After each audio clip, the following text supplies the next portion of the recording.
დამთავრდა ჟენევის საერთაშორისო მოლაპარაკებების 33 რაუნდი.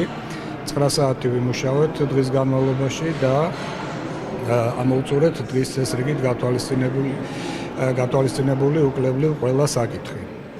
როგორც პირველ სამუშაო ჯგუფში, რომელიც უსაფრთხოების საკითხებს ეხებოდა, ასევე მეორე სამუშაო ჯგუფში ჰუმანიტარულ საკითხებთან დაკავშირებით. განვიხილეთ ძალის არ გამოყენების ვალდებულების აღება რუსეთის მხრიდან. ამაზე საკმაოდ მწვავე საუბარი ჰქონდა და აგრეთვე ძალის არ გამოყენების ვალდებულება მარტო ეს არ არის საკმარისი იქ უსაფრთხოების გარანტიისთვის, ამიტომ მოვთხოვეთ თანათავმჯდომარეებს, რომ გააორმაგონ ძალისხმევა იმისათვის, რომ ოკუპირებულ ტერიტორიებზე ჩამოყალიბდეს უსაფრთხოების საერთაშორისო მექანიზმები, ისეთი ინსტრუმენტები, რომლებიც ერთგვარად გააკონტროლებენ იქ არსებულ ვითარებას. დღეს როგორც ერთი ისე მეორე ტერიტორია აფხაზეთი და ცხინვალის რეგიონიც არის მთლიანად რუსეთის გავლენის ქვეშ და იქ არანაირი საერთაშორისო მონიტორინგი არ მიმდინარეობს. მათ შორის ევროკავშირის სადამკვირვებლო მისია, რომელიც არის ერთადერთი საერთაშორისო ინსტრუმენტი საქართველოში, რომელიც შეიქმნა 2008 წლის აგვისტოს ომის შემდეგ, ვერ ახორციელებს თავის მანდატს სრულყოფილად და უფლება აქვს გადაადგილდეს და საქმე აწარმოოს მხოლოდ საქართველოს ტერიტორიაზე. ამიტომ ძალიან მნიშვნელოვანია განსაკუთრებით ეხლა როდესაც იქ ხდება სულ უფრო მეტი და მეტი მილიტარიზაცია, როდესაც ეხლა ხდება ამ ტერიტორიების მოქცევა რუსეთის ლეგალურ სივრცეში, ძალიან მნიშვნელოვანია, რომ იქ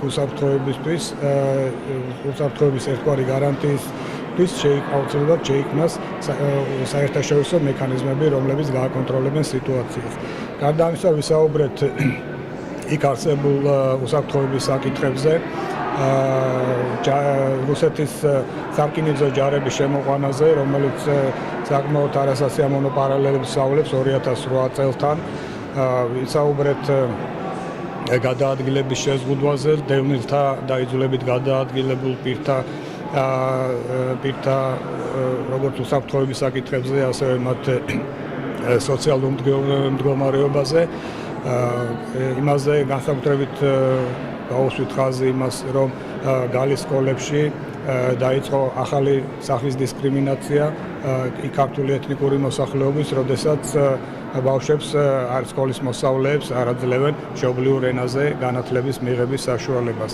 ეს საკითხი განხილული იყო ორივე ჯგუფში, როგორც მეორეში, ასევე პირველ ჯგუფში, იმიტომ რომ ეს ცდება მხოლოდ განათლების სფეროს, ეს ცდება ჰუმანიტარულ საკითხებს, ამას თავისი პოლიტიკური დატვირთვა აქვს, ამიტომ ყველა შესაძლებლობა გამოვიყენოთ, რომ ამაზე მწვავედ გვესაუბრა. ვისაუბრეთ ასევე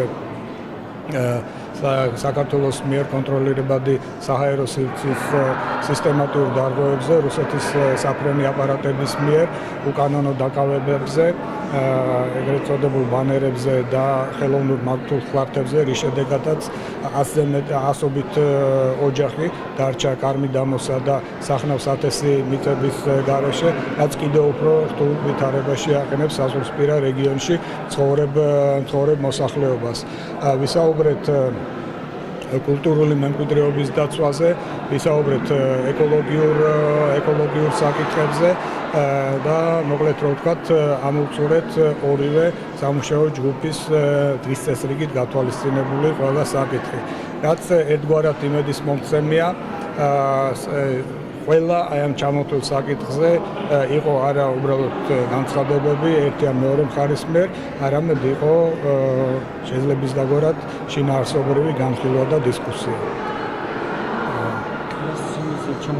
რაც შეეხება რუსეთის დელეგაციის კარასინის არ ყოფნას ამ რაუნდზე, ეს მხოლოდ იმას ნიშნავს, რომ ეს შეუძლოთ არის ჰოსპიტალში იმყოფება და ვერ მოახერხა ამჯერად ამ რაუნდზე ჩამოსვლა. თუმცა წინა დღეს მე მქონდა მასთან სატელეფონო საუბარი, გავიარეთ მიმდინარე საკითხები, გავიარეთ ის თემები, რომლებზეც იქნება საუბარი და მისი არ ყოფნა რეალურად არ დათხოვია უარყოფითად არ დათხოვია ამ რაუნდს.